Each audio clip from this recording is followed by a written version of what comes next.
Até eu ia até perguntar para vocês, como que o professor ele pode integrar isso tudo no currículo, né? Enfim, porque de fato são muitas possibilidades, não é? E ele próprio aprende. Ele próprio teve que repensar como que ele ia fazer aquilo. Né? Ele tem que repensar a sua posição. Exato. Eu acho que assim, primeira coisa, você produzir uma comunicação em grupo já implica em você desestruturar velhos conceitos, né? E o primeiro conceito, não é só um conceito, é uma infraestrutura, o velho modelo de sala de aula mesmo, né? Que coloca ele separado dos alunos, que é aquela velha história. Aquela velha história. Então assim, na verdade, uma redação não é assim que funciona, né? Então, no fundo, quando você está fazendo um produto de comunicação, você levar um pouco aquele ambiente de outros modelos de interação para dentro da escola. Agora, curricularmente, para não fugir da tua pergunta, eu acho que ainda é muito imaturo esse debate no Brasil, né? Mesmo políticas públicas, né? É um debate que a gente sabe, né, Cris, no impacto que isso tem no dia a dia, no apelo, no poder de sedução que a escola tem para o aluno, mas o eixo central da escola hoje ainda é o currículo. O currículo ainda é o mesmo desde os anos 30 do século passado. E mexer nesse currículo ainda é uma caixa preta. Por mais que tenha um programa Ensino Médio Inovador, que o MEC está colocando em algumas escolas, etc., mexer nesse currículo é uma caixa preta ainda. A gente até fez uma proposta, a rede fez uma proposta dentro do Ensino Médio Inovador, que porque o Ensino Médio Inovador transforma o currículo, que é uma grade, numa matriz de projetos, né? Você trabalha por projetos durante o ano. A comunicação é um projeto. Né? Então, você poderia produzir um jornal, uma revista, um programa de rádio, um programa de TV, ou um website, como um projeto onde você integraria disciplinas e levaria isso para frente. Agora, eu acho que falta ainda um caldo de discussão para isso. O que eu conheço muito bem, posso dizer que já está num patamar muito avançado, é você trabalhar no entorno do currículo com isso. E aproveitando-se do currículo, mas tá lá. Assim, Tá lá no eixo central, modificando aquele eixo central, que acho que é um desejo de todos hoje, né? Que é transformar a escola de fato, curricularmente, porque é importante a gente separar, né, o currículo do que está fora, porque no fundo hoje, infelizmente, o que é extracurricular ainda é tratado como perfume. E agora é uma discussão no mundo inteiro, né? Se você pensar bem, existe uma discussão. Como que a gente faz? Educação, e aí tem vários, né? Educação para mídia, educação para, com e pelos meios de comunicação, educomunicação, e aí a gente entra numa seara conceitual que acho que não caberia aqui discutir. Mas, enfim, é uma discussão no mundo inteiro se isso vai para uma disciplina específica, como que isso chega ao currículo. Os professores também ficam muito assustados porque, vez ou outra, tem um projeto de lei, agora a escola vai ter que dar isso, agora o professor vai ter que ensinar isso, agora... Então, imagina se você vai ter agora educação para a mídia, educação para a ciência, educação para isso, educação para aquilo. Realmente é muito difícil, né? O mundo dos sonhos é que realmente todas as escolas fossem escolas...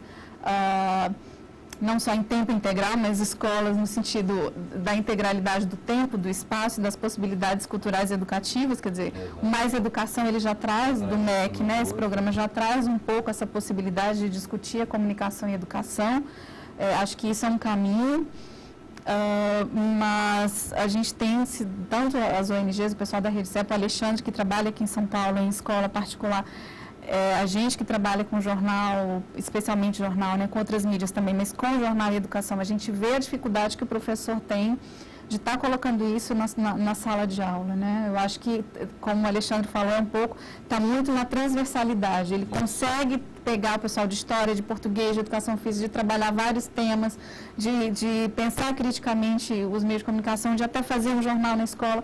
Mas é um esforço bem grande do professor, porque ele realmente não tem muito tempo para estar desenvolvendo esses projetos na escola. Para ele se formar, ele ter essa visão e ele desenvolver isso, né? Conta algum exemplo para a gente, Cris, assim, alguma coisa bacana que você acha que... Eu tenho um monte de exemplos, o Alexandre também. Vamos ver alguns, assim, olha, tem uma escola que eu estou indo lá para conhecer, né, já fui uma vez, estou indo agora em outubro, no distrito de Itaú. no Mato Grosso do Sul, o distrito de Itaúna, é uma cidadezinha pequena, distrito de Dourados, e a escola Antônio Vicente Azambuja, os meninos estão fazendo, a partir da escola, um jornal, e mais do que jornal, a cada 2 meses eles fazem um mural na escola, em que eles estão retratando nesses espaços os problemas da comunidade. Então, é uma comunidade rural, né? Então tem uma série de questões que ainda precisam ser melhoradas. E a partir do que eles escrevem nesse mural, nesse jornal, e vai até para o Jornal de Dourados, o jornal, né, da cidade, que é o Progresso, eles já conseguiram melhorar a iluminação pública da cidade, conseguiram um ônibus gratuito de Itaúna para Dourados à noite, já conseguiram o recolhimento do lixão lá de Itaúna, a partir do que eles estão produzindo. Então, esse é um exemplo que eu acho muito bacana, que é a escola trabalhando, por exemplo, questões de cidadania, de você reconhecer o local que você mora, de você questionar, de você achar, não só achar, de você compreender o seu papel de cidadão e da possibilidade de você mudar o lugar que você está. Né? Eu acho que na hora que você consegue formar o teu aluno, para que ele se sinta um sujeito, né, para que ele se sinta o arquiteto do seu próprio percurso formativo, da sua própria existência, que ele se sinta capaz de mudar alguma coisa na cidade dele, alguma coisa você conseguiu plantar naquele menino. Então, esse é um exemplo super bonito que a gente tem visto numa cidade pequenininha, né, e tem acontecido de uma forma muito bacana. No mundo inteiro, a gente tem exemplos já de países que têm trabalhado. Na Argentina, o projeto Escola em Meios do Ministério da Educação, ele surge para discutir a redemocratização do país. Eles foram buscar os jornais e trabalhar com os jornais para discutir nas escolas a democratização, porque eles imaginaram, nossa, alunos de 10 anos que viveram na ditadura nunca viram no debate, porque a ditadura não permitia esse debate. Então, eles começaram a levar jornais para a sala de aula, para discutir os assuntos, discutir os problemas do país, a partir dos jornais, né? No início foi até complicado, os professores falavam, nossa, como a gente, quando não tem o jornal, a gente sabe como a aula começa e como a aula termina, mais ou menos. Quando a gente põe uma notícia para ela ser debatida, a gente não sabe. Então, essa história é contada pela Roxana Morduchovics, que é a responsável por esse programa. Na Argentina, ela tem vários livros. E é uma história muito bonita também, de como eles começaram a discutir esse tema a partir das páginas do jornal. E aí você tem um monte de exemplos aqui no Brasil, do pessoal do Jornal Educação também, de alunos que alfabetizaram avós ou pais em Maringá, no interior do Paraná, no Ceará, no interior do Ceará, a partir de levar o jornal para casa e estar compartilhando leituras, né? Quer dizer, o ato de ler, que é um ato de amor, né? Quer dizer, a leitura, ela é um ato, assim, essa coisa do ler como o verbo amar. Tem um livro bacana que é do Daniel Pennac, que é assim, como um romance, que ele questiona justamente onde que foi parar esse nosso prazer pela leitura. Ele fala que o verbo amar, assim como o verbo ler, não admite imperativo, né?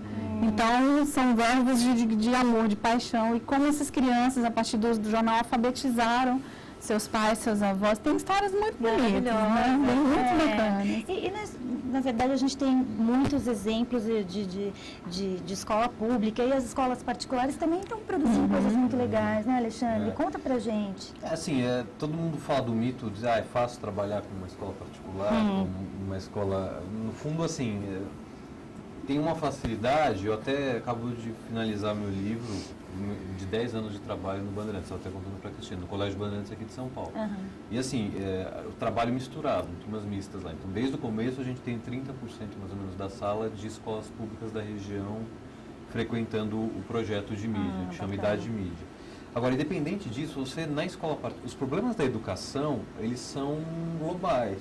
Eles são nacionais e são globais. Então, o engessamento da escola, do currículo, que é uma questão, não é uma questão nem brasileira e nem única da escola pública. Então, você tem coisas para transformar em todas as esferas, né? E, então, assim, e o jovem, ele é o jovem em qualquer lugar também.